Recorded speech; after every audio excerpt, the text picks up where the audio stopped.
اللہ الرحمن الرحیم۔ کیا آپ جانتے ہیں 20 رمضان المبارک کو رب ذوالجلال نے مسلمانوں کو فتح مبین عطا فرمائی۔ امام الانبیاء صلی اللہ علیہ وآلہ وسلم کو رب ذوالجلال نے 20 رمضان المبارک کو 8 ہجری 20 رمضان المبارک کو فتح مکہ کی فتح نصیب فرمائی۔ امام الانبیاء صلی اللہ علیہ وآلہ وسلم نے جب اہل مکہ میں تھے، آپ صلی اللہ علیہ وآلہ وسلم کی ولادت مکہ شریف میں ہوئی۔ امام الانبیاء صلی اللہ علیہ وآلہ وسلم نے جب نبوت کا اعلان فرمایا، اس سے پہلے جو اہل مکہ تھے آپ صلی اللہ علیہ وآلہ وسلم کو صادق اور امین کے القاب سے جانتے تھے، آپ کو صادق اور امین مانتے تھے۔ جب آپ صلی اللہ علیہ وآلہ وسلم نے نبوت کا اعلان فرمایا تو وہی صادق اور امین جو آپ کو مانتے تھے آپ کے جانی دشمن بن گئے، آپ صلی اللہ علیہ وآلہ وسلم کو اذیت پہنچائی گئی۔ اس کے بعد رب ذوالجلال کے حکم سے امام الانبیاء صلی اللہ علیہ وآلہ وسلم نے مکہ سے مدینہ کی طرف ہجرت فرمائی، اور مدینہ کے اندر مسلمان عبادت رب ذوالجلال کی رضا حاصل کرنے کے لیے مکہ سے مدینہ کی طرف ہجرت کی۔ رب ذوالجلال کے حکم پر امام الانبیاء صلی اللہ علیہ وآلہ وسلم مکہ چھوڑ کر مدینہ کی طرف ہجرت فرماتے ہیں۔ اس کے بعد 8 ہجری کو امام الانبیاء صلی اللہ علیہ وآلہ وسلم اپنے اصحاب کے ساتھ مکہ میں داخل ہوئے۔ آپ صلی اللہ علیہ وآلہ وسلم جب مکہ کے اندر داخل ہوئے اور آپ صلی اللہ علیہ وآلہ وسلم کے اصحاب آپ کے ساتھ ہیں، آپ کا جو داخل ہونے کا انداز ہے آپ صلی اللہ علیہ وآلہ وسلم کا، فلک نے یہ نظارہ کہیں نہیں دیکھا کہ آپ صلی اللہ علیہ وآلہ وسلم کو جو فتح حاصل ہوئی، اس فتح کے اندر نہ تو کسی کا کوئی جانی نقصان ہوا، نہ کسی کا مالی نقصان ہوا۔ امام الانبیاء صلی اللہ علیہ وآلہ وسلم نے جب مکہ کو فتح کر لیا تو آپ صلی اللہ علیہ وآلہ وسلم نے عام معافی کا اعلان فرما دیا۔ آپ صلی اللہ علیہ وآلہ وسلم نے تمام لوگوں کے لیے امان کا اعلان فرما دیا۔ آپ صلی اللہ علیہ وآلہ وسلم نے جو اعلان فرمائے ان میں سب سے پہلے جو اعلان تھا وہ آپ صلی اللہ علیہ وآلہ وسلم نے اپنے تمام جانی دشمنوں کو بھی معاف فرما دیا۔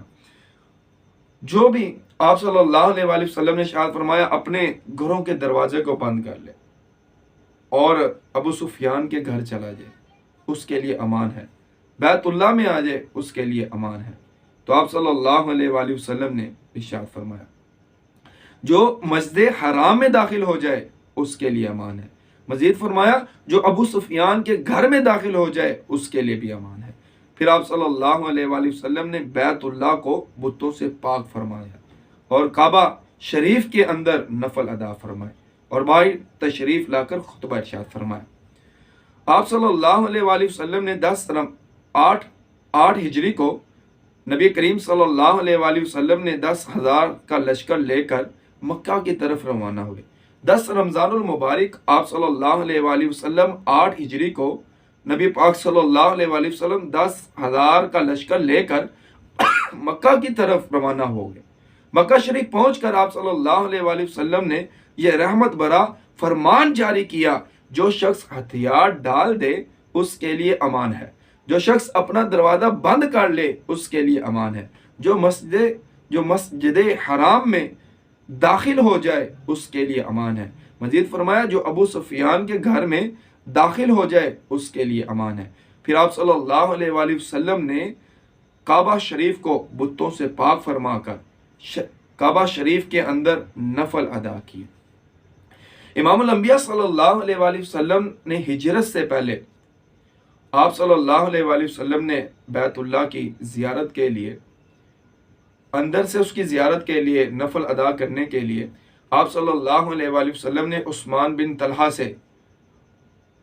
آپ صلی اللہ علیہ وآلہ وسلم نے فرمایا کہ بیت اللہ کا دروازہ کھول دیا جائے، اور بیت اللہ کی جو چابی تھی وہ عثمان بن طلحہ کے پاس تھی۔ اہل مکہ نے عثمان بن طلحہ کی ڈیوٹی لگائی تھی، جو بھی کہے وہ اس کے لیے دروازے کو کھول دیا جائے۔ امام الانبیاء صلی اللہ علیہ وآلہ وسلم نے جب ارشاد فرمایا تو عثمان بن طلحہ نے کہا، جو جواب دیا اس جواب سے پہلے اگر آپ کسی دکان پر جاتے ہیں اور آپ وہاں پر کسی چیز کا مطالبہ کرتے ہیں، پانی کی بوتل کا مطالبہ کیا، آپ نے پانی کا بوتل طلب کی اور اس دکاندار نے کہا میرے پاس نہیں ہے، یہ تو ایک جواب ہوا۔ اور اگر وہ جواب دے کہ میں پوری دنیا کو تو پانی کی بوتل دے دوں لیکن آپ کو نہیں دوں گا، کہ آپ خاموشی سے واپس آ جائیں گے؟ ہرگز نہیں، یہاں تک آپ اس سے لڑائی کریں گے، جھگڑا کریں گے، اس سے لڑیں گے، یہاں تک کہ اس کی دکان بھی بند کروا دیں گے۔ لیکن امام الانبیاء صلی اللہ علیہ وآلہ وسلم کو عثمان بن طلحہ نے کہا کہ میں پوری دنیا کے لیے تو دروازہ کھول دوں گا لیکن آپ کے لیے معاذاللہ دروازہ نہیں کھولوں گا۔ اور عثمان بن طلحہ کو جو اہل مکہ نے صرف یہ ڈیوٹی نہیں لگائی تھی خاص بندوں کے لیے بیت اللہ کو کھول دیا جائے، جو بھی کہے اس کے لیے بیت اللہ کا دروازہ کھول دیا جائے۔ امام الانبیاء صلی اللہ علیہ وآلہ وسلم نے ارشاد فرمایا، اے عثمان، بیت اللہ کی چابی میں تم سے لوں گا اور جسے چاہوں گا اسے دے دوں گا۔ اب جب فتح مکہ ہوا، عثمان بن طلحہ نبی پاک صلی اللہ علیہ وآلہ وسلم کا یہ جو فرمان کہ میں تم سے چابی لوں گا اور جسے چاہوں گا اسے دے دوں گا، یہ ان کی کانوں میں بار بار یہ آواز یہ سنائی دیتی۔ اور جب فتح مکہ کے لیے اہل مکہ کو پتہ چلا کہ امام الانبیاء صلی اللہ علیہ وآلہ وسلم مکہ میں آپ صلی اللہ علیہ وآلہ وسلم تشریف لا رہے ہیں، اب جو بڑے بڑے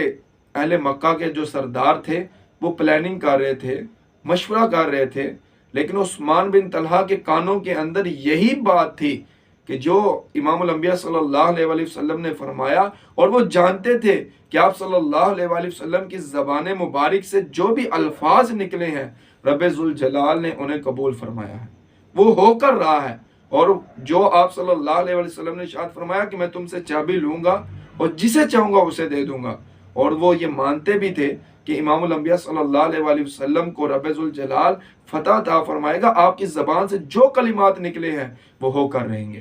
جب امام الانبیاء صلی اللہ علیہ وآلہ وسلم کو رب ذوالجلال نے فتح عطا فرمائی تو بیت اللہ کے دروازے کو کھولنے کے لیے امام الانبیاء صلی اللہ علیہ وآلہ وسلم نے چابی منگوائی۔ عثمان بن طلحہ وہ چابی لے کر آئے اور اس چابی کو دینے کے علاوہ کوئی دوسرے الفاظ موجود نہ تھے،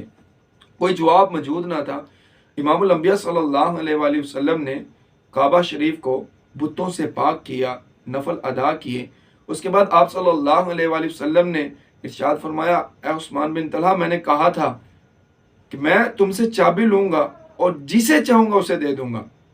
آج میں چابی تمہیں دیتا ہوں۔ تو عثمان بن طلحہ کہتے ہیں چابی میری طرف آ رہی تھی، گویا ایمان میری طرف آ رہا تھا، تو میں امام الانبیاء صلی اللہ علیہ وآلہ وسلم نے مجھے چابی عطا کی اور میں دین اسلام کو قبول فرما لیا۔ تو آپ صلی اللہ علیہ وآلہ وسلم نے فتح مکہ کے موقع پر اپنے تمام جانی دشمنوں کو معاف فرما دیا۔ آپ صلی اللہ علیہ وآلہ وسلم نے فتح مکہ کے موقع پر عام معافی کا اعلان فرمایا تھا۔ ایسی فتح تاریخ نے نہ دیکھی اور نہ تاریخ دیکھے گی۔